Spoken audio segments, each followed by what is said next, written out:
Hi everyone, I'm Hadil, and for this assignment, I decided to compare and contrast rational choice theory and life course theory. So, rational choice theory is the idea that people make calculated decisions with their self-interest in mind, and that they make these choices and decisions to maximize either personal benefit or to minimize harm and loss. So when people want to commit crime, they weigh the benefits and the harms, and that's how they make their decisions, unlike choosing to do something or not do something based on their morals.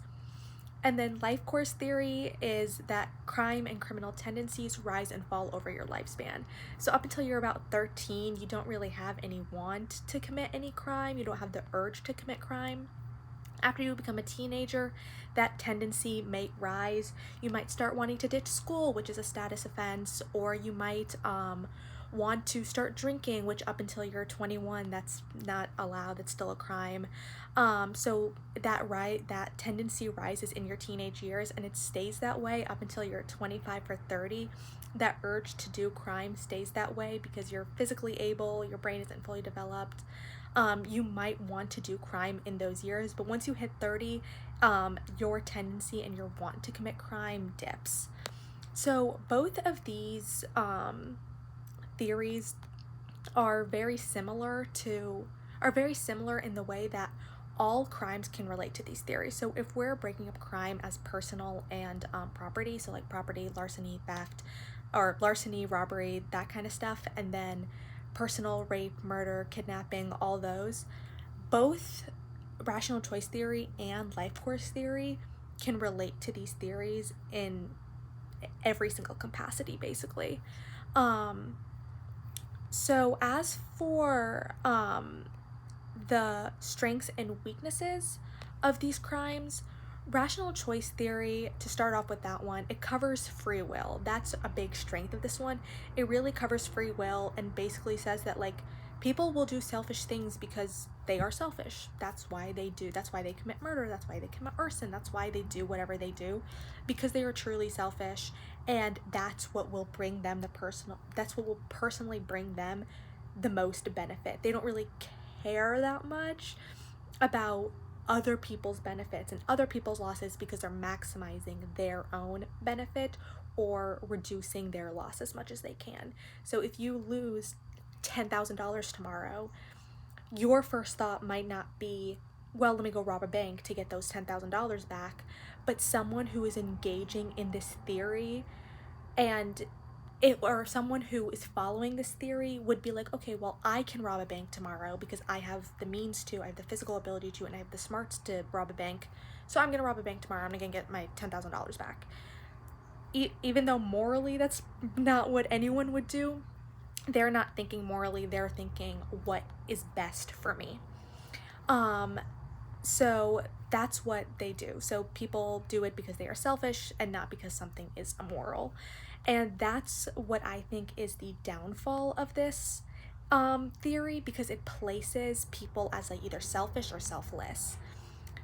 It puts people in this position that, like, the only reason they don't commit crime is because they're selfless, or because they think that crime or not committing crime has a better benefit than committing a crime. Like, some people might be like, oh, I don't want to commit this crime because I'll lose my job. And they see that losing their job or not committing a crime has a worse outcome than just continuing doing what they're doing, because they would lose their job if they committed a crime. But if they continue doing what they were doing, they would keep their job. So I personally don't think that's the case. I think a lot of people, and most people would agree, that the reason they don't commit crime is because it's immoral, or they don't want to put harm on other people. Rational choice theory doesn't really allow that to be a reality. So I think that's one of the downfalls of rational choice theory. Moving on to life course theory, it, in my opinion, takes into account basically everything. It takes into account age, race, mental health, socioeconomic factors. It takes into account everything, and that's a really big strength of this theory, that it really does look at everything and puts everything in a box. And I think that's something you can tell. The difference between those two crimes is rational choice theory is a little bit older, and it doesn't really focus on the environment. It just focuses on the internal of the person. But something like life course course theory was popularized in like 2009 to 2011, in that time, so pretty recently. So, and it looks more on the environment, and you can tell that it was founded and popularized a lot more recently than rational choice theory, because it focuses a lot more on the environment and mental health and all these other factors that older theories like rational choice don't take into account. So back to life course theory, it takes into account all of these things, and it looks at what deters crime and what can increase the risk of crime and what can reduce the risk of crime. I don't think this has that many weaknesses. I can see that some people might make the argument that the theory puts blames on outside factors instead of the person. Like, it might be like, oh, life course blames environmental factors or poverty or whatever because of X, Y, and Z. I personally disagree. I understand how someone can make that argument, but I think this theory more provides explanations rather than excuses for crime. It explains, oh, some people might commit crime because of X, Y, and Z, rather than X, Y, and Z is exactly what caused crime in this specific person. Looking at policies going forward for rational choice, to put policies in place, you would have to make them so that people are able to shift personal benefit away from crime to something else. So like, one of my go-to examples is like, someone might join a gang because it's very easy money.